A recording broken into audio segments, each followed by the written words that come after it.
新买的 ThinkPad 笔记本才用了10天左右，笔记本的内部就时不时出现异响声，大家可以听一下这个声音正不正常。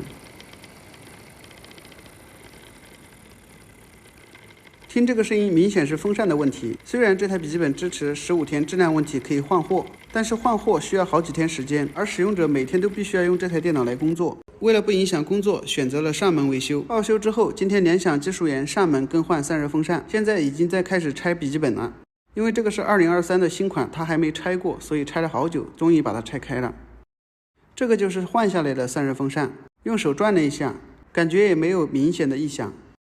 这款机器换散热风扇还是挺简单的，不需要拆下整个散热器就可以单独更换风扇，不到半个小时就把散热风扇换好了。换了风扇之后再试了一下，已经恢复正常了，现在只有出风的声音，已经没有风扇异响的声音了。